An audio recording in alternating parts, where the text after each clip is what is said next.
This is a VIEWMASTER. If you've never used one, they're simple. You place a circular reel into the top of the VIEWMASTER, then look into the little eye holes. Then you see a 3D image. To change the image, you click down on the handle. When they were invented, they were meant as a system of sharing tourist attractions for all ages, but now they're mostly known as an analog toy for children. As a child, I cherished and loved my VIEWMASTER for many years. Getting new reels was a big deal to me. Scooby-Doo and That Snow Ghost, The Amazing Spider-Man, Bugs Bunny, Bambi. I'd get a lot of them secondhand from flea markets and Goodwill, but on rare occasions, I'd get them new from a local department store. But one reel I got from a very strange place. The details behind this reel are hazy at best, and sometimes I question if I made the whole thing up. Oftentimes I wonder that in fact. But now that you know what a VIEWMASTER is, I should press on. This is a picture of my childhood house that I got from Google Earth a while ago to show my now wife. I've hidden the address. Now this house was old. Its basement was divided into two areas by a waist-high wooden divider. The floor of said basement was dirt like an old-timey wine cellar, and it got real cold down there in the winter. It was actually pretty neat, but with all the cobwebs, I'm sure most children would have found it spooky. However, the numerous boxes of tools my dad would use were fun to explore. And I had another reason to visit the basement. Sam. I couldn't have been more than 5 years old when I first met him. I opened the hatch to the basement one boring early morning. Stepping down the rickety wooden stairs, I saw nothing out of the ordinary.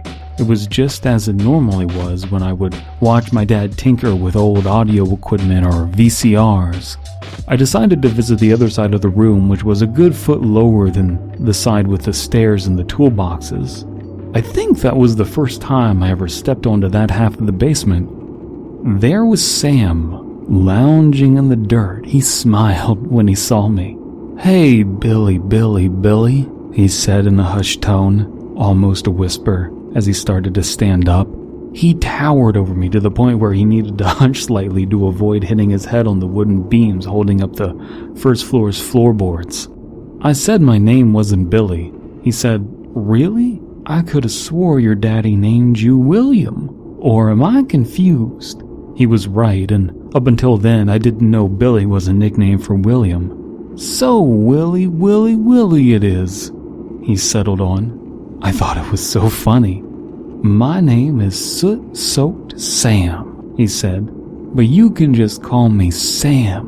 I remember those words so clearly, but much of my interactions with Sam are vague on account of me being so young. Sam wasn't just tall, he was thin, and the first black person I ever saw in person, or at least remember seeing. He was covered in what I thought was dirt, but I know now was soot. He had brown pants that went to tatters mid-shin, a long-sleeved dress shirt made out of material you'd expect potatoes to be harvested in, and a neat, wide-brimmed hat. His shoes weren't like any I'd ever seen before. Not like my sneakers, dad's boots, or mom's lady shoes. They were shiny and pointed at the ends. What I know now are dress shoes. The area between those shoes and his pants was a different color than the rest of his skin. The color of soot, pure soot. He was so very lanky, and perfectly hairless now that I think about it. He was the only friend I had for an unbearable amount of time. My neighborhood skewed extremely old. I spent too many days around old widowed women my mom would help as charity. Anyway, these are the drawings I've made from memory. I'm not a good artist, but that was Sam. Sam would tell me stories. Obviously, I can't remember all of the story beats to these stories, but I do remember quite a few of the titles: Battle Axe Bob, Sailor Girl Sally, Hungry Herbert, Dinosaur Danny. I can recall so many of these titles because they had the same memorable cadence as his name.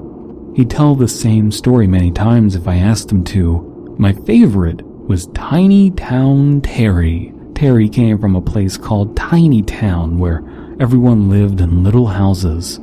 When he went to Bigsworth, he started building a little house for himself, and his neighbors didn't like how small it was. So he invited them over, jumped out the window, and somehow or another trapped them inside. He stood outside the house laughing. That's how I remember it ending. God, I love that story for some reason.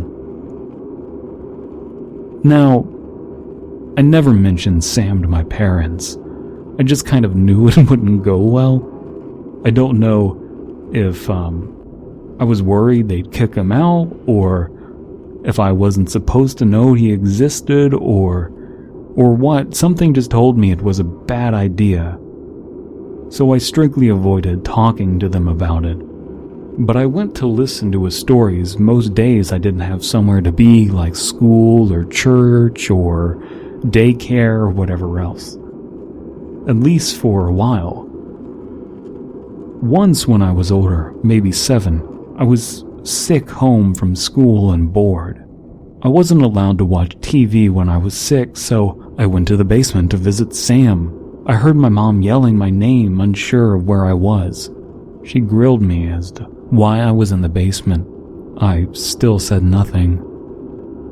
A few houses went up for sale in the neighborhood, and eventually I made friends that I could play with whenever. Typically, to meet up with friends from school required a playdate, but spontaneous frolicking was a welcome change.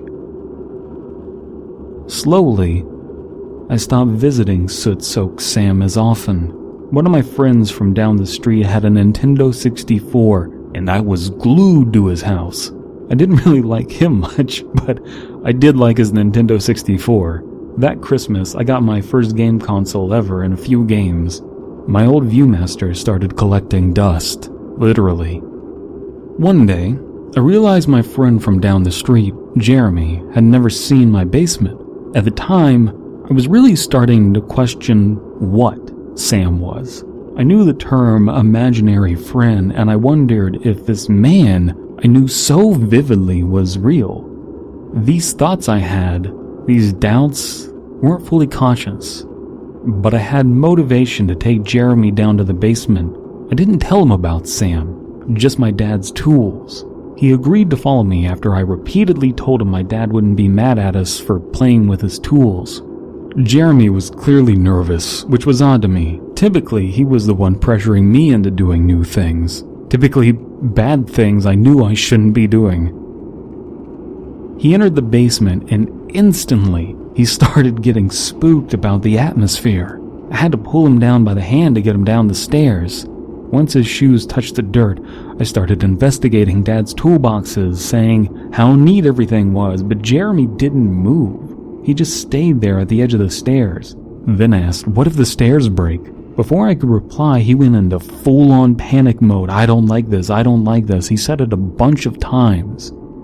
I'd never seen him so freaked out. I kept trying to coerce him over, saying, "Look at the stereo my dad fixed, and look at all these old photo books." Nothing worked. I tried to drag him down by the hand over to the other half of the room, but he shook me off and punched me right in the chest. It hurt real bad. He started skittishly planting one foot after the other up the stairs. When he made it up the stairs, he ran out the door and ran home. I'm sure afraid of getting in trouble, but I wonder if he was more scared of punching me or playing with my dad's tools or something else entirely. From then on, we always went to his house to play. We didn't talk about the events that happened in my basement. Around the age of 10, my parents started thinking seriously about getting a divorce. I didn't know the details as to why, but there was a lot of yelling in the household. This was something I'd never encountered before. My parents weren't cheery around each other before this, but they always had this silent affection normally. I remember them fighting in the living room where the N64 was, and I went to my room to avoid it, but I could still hear the fighting happening. I was having trouble dealing with it. And then I remembered Sam. I hadn't talked to Sam in a good year by this point. So I went to the basement, which was under the kitchen and comfortably away from the living room. "Willie, where have you been?" he asked. "I have a present I've been meaning to give you." You guessed it. He handed me the view reel. His hands were so bony and bumpy. It was blank with really dark images hard to make out without using the ViewMaster. I thanked him for it and instantly listened to him tell me a story. I didn't think to ask him what was on the view reel. I was just happy he had one to give me. I had forgotten how much I love my ViewMaster. It was me realizing that I had this other thing I loved so much that I was forgetting about. My free time didn't need to be all video games, TV, and kickball. I had other interests again. That Sunday, we went to church and I took my ViewMaster with me. I couldn't believe I hadn't thought about doing that before until I remembered my parents wouldn't let me when I was real little. Bored, I popped in the new reel I had gotten from Sam. It was interesting in some ways, but ultimately boring. It was the images you're seeing now. I had to go to a photography expert to have these formatted into these image files. It's just pictures of a city street, of a park, of random everyday places. I couldn't understand the importance. When I rationalized it, these must have some importance I'm not getting. It made sense then. I had the reel with the pictures of a strange-looking building I didn't understand until Mom explained they were landmarks from Russia. Same with from France. I didn't understand why someone would make a reel with the Eiffel Tower until my mom rented a book about it from the library. So nothing too strange, I assumed. There was probably some significance to these images. Fast forward to when I was 12. By this point, my parents had come to an agreement. My dad found work 1 state over. My mom wanted to move back closer to her family 2 states over. The divorce was final. I'd be moving with my mom and visiting my dad in the summers. The therapy sessions helped, but ultimately, the concept of moving was still jarring. I knew other kids with divorced parents and they seemed to get along just fine. I wondered why I was having so many problems with it. I was constantly asking why I had to move so far away and so far from home. It was a lot to accept, even if I accepted that my parents no longer loved each other. With Dad already gone to his new job and the moving van packed, my mom asked if I wanted to say goodbye to the old house. I went into the house alone. It was so different with everything moved out. But one thing was exactly the same, at the far end of the basement. It was always empty, except for Sam. I half expected him to be gone, but to my surprise, he was there to part ways with me. He knew what was happening. He was smiling, acting jovial as always. "Hey, Willie," he said one last time. "I know you're sad you're leaving." I felt tears well up in my eyes.